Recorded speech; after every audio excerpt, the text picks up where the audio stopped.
ओम गणेशाय नमः। सर्वमंगलमांगल्ये शिवे सर्वार्थसाधिके शरण्ये त्र्यंबके गौरी नारायणी नमस्तुते। नमस्कार भक्तजनों, मेरे YouTube चैनल पे आप सभी का स्वागत है। आप सभी को गुप्त नवरात्रा के हार्दिक बधाई।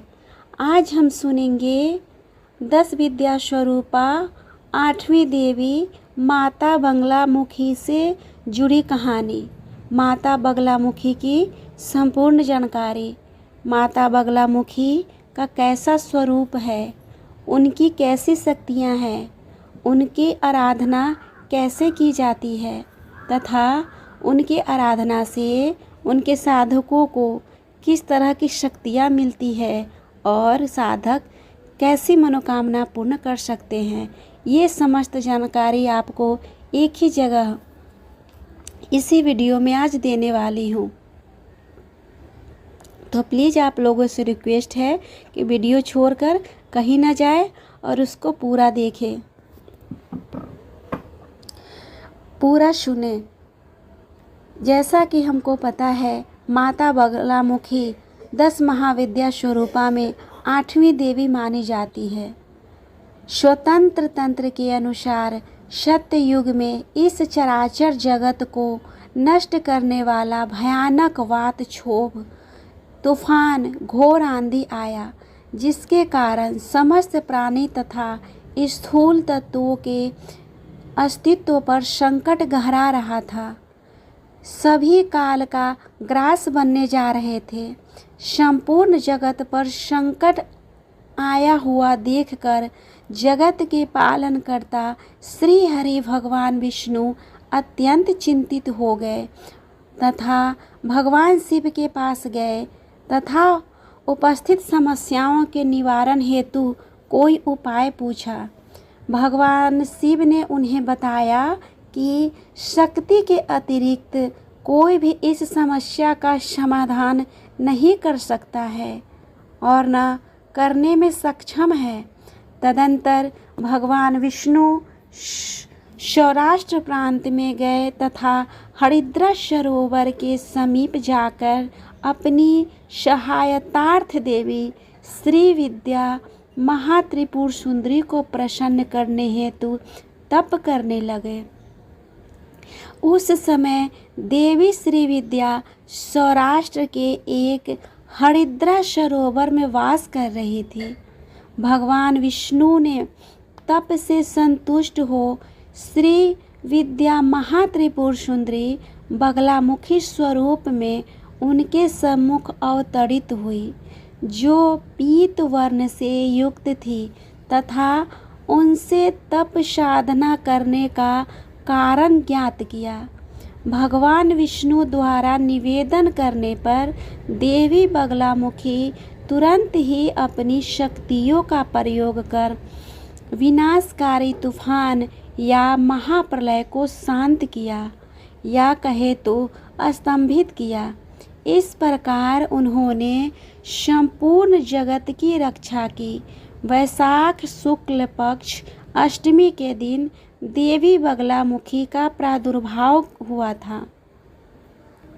देवी बगलामुखी के प्रादुर्भाव की दूसरी कथा देवी धूमावती के प्रादुर्भाव के समय से संबंधित है। क्रोधवश देवी पार्वती ने अपने पति शिव का भक्षण किया था। देवी पार्वती का वह उग्र स्वरूप जिसने अपने पति का भक्षण किया, वह बगलामुखी शक्ति थी तथा भक्षण पश्चात देवी धूमावती नाम से विख्यात हुई। देवी बगलामुखी समुद्र के मध्य में स्थित माणिक्य द्वीप में अमूल्य रत्नों से सुसज्जित सिंहासन पर विराजमान है। देवी त्रिनेत्रा है। समस्त मस्तक पर अर्धचंद्र धारण करती है। पीले शारीरिक वर्ण युक्त है। देवी ने पीला वस्त्र तथा पीले फूलों की माला धारण की हुई है। देवी के अन्य आभूषण भी पीले रंग के ही हैं तथा अमूल्य रत्नों से जड़ित है। देवी विशेषकर चंपा फूल, हल्दी की गांठ इत्यादि पीले रंग से संबंधित तत्वों की माला धारण करती है। देवी एक युवती के जैसी शारीरिक गठन वाली है, देखने में मनोहर तथा मंद मुस्कान वाली है। देवी ने अपने बाएं हाथ से शत्रु तथा दैत्यों के सिंहासन को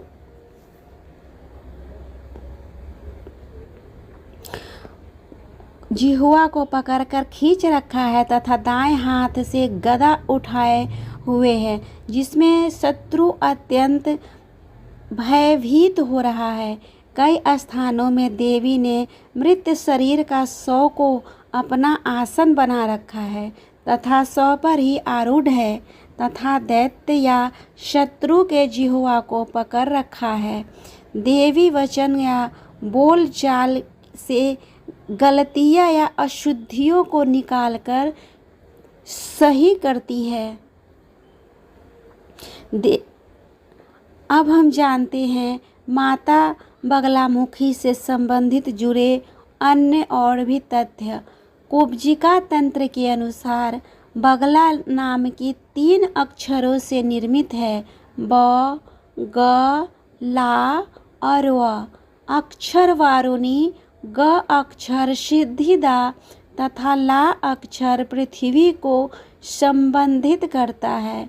देवी का प्रादुर्भाव भगवान विष्णु से संबंधित परिणाम स्वरूप देवी सत्य गुण संपन्न तथा वैष्णव संप्रदाय से संबंधित है। इनकी साधना में पवित्रता, शुद्धता का विशेष महत्व है, परंतु कुछ अन्य परिस्थितियों में देवी तामसी गुण से संबंधित है। आकर्षण, मारण तथा स्तंभन कर्म तामसी प्रवृत्ति से संबंधित है, क्योंकि इस तरह के कार्य दूसरों को हानि पहुँचाने हेतु ही की जाती है। सर्वप्रथम देवी की आराधना ब्रह्मा जी ने की थी, तदंतर उन्होंने बगला साधना का उपदेश शनकादिक मुनियों को किया। कुमारों से प्रेरित हो देवर्षि नारद ने भी देवी की साधना की।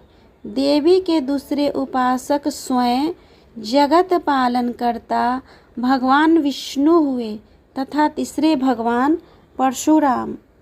देवी का संबंध शव साधना, शमशान इत्यादि से भी है। दैवीय प्रकोप शांत करने हेतु शांति कर्म में, धन धान्य के लिए पौष्टिक कर्म में, वाद विवाद में विजय प्राप्त करने हेतु तथा शत्रुनाश के लिए आभिचारिक कर्म में देवी की शक्तियों का प्रयोग किया जाता है। देवी का साधक भोग और मोक्ष दोनों ही प्राप्त कर लेते हैं। बगलामुखी स्त्रोत के अनुसार देवी समस्त प्रकार के स्तंभन कार्यों हेतु प्रयोग में लाई जाती है।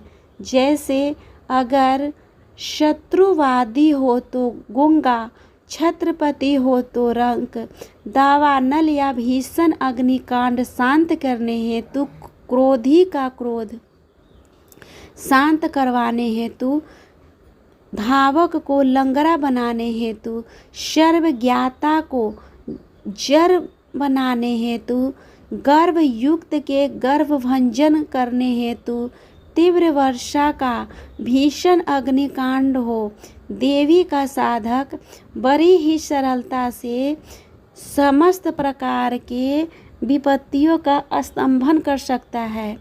बामा खेपा ने अपने माता के श्राद्ध कर्म में तीव्र वृष्टि का स्तंभन किया गया। साथ ही उग्र विघ्नों को शांत करने वाली, दरिद्रता का नाश करने वाली, भूपतियों के गर्भ का दमन, मृग जैसे चंचल चित्त वालों के चित्त का भी आकर्षण करने वाली, मृत्यु का भी मरण और में समर्थ है माता बगलामुखी। अब हम जानते हैं माता बगलामुखी से संबंधित कथा।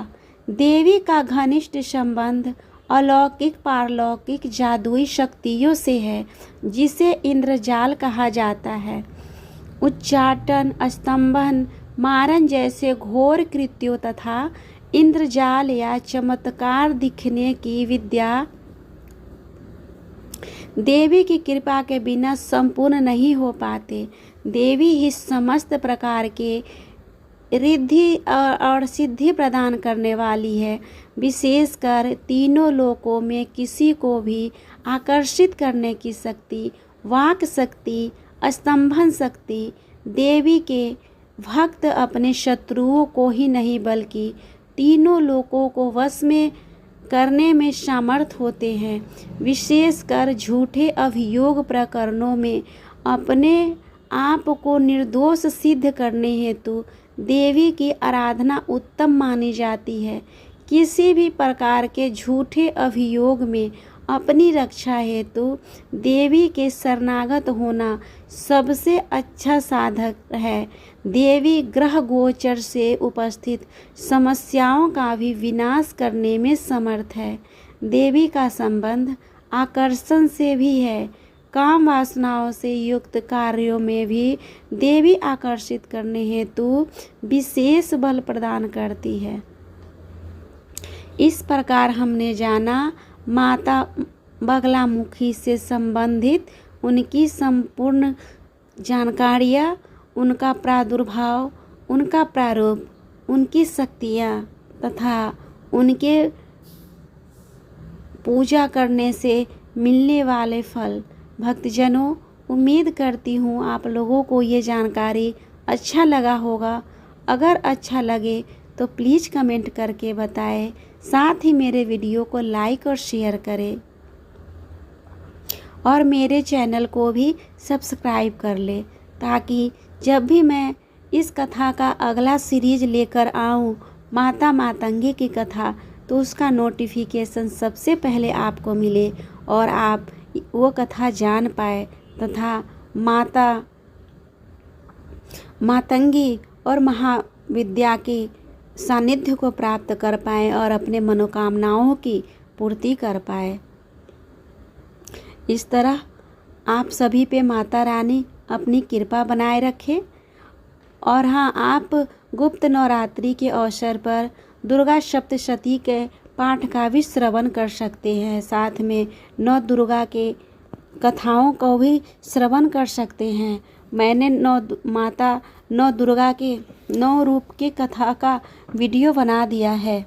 अगर चाहे तो आप उसे मेरे प्लेलिस्ट में है, सुन सकते हैं और माता दुर्गा की और भी सानिध्य प्राप्त कर सकते हैं। तब तक के लिए जय माता रानी भक्तजनों। माता रानी सब पे अपनी कृपा बनाए रखे। धन्यवाद।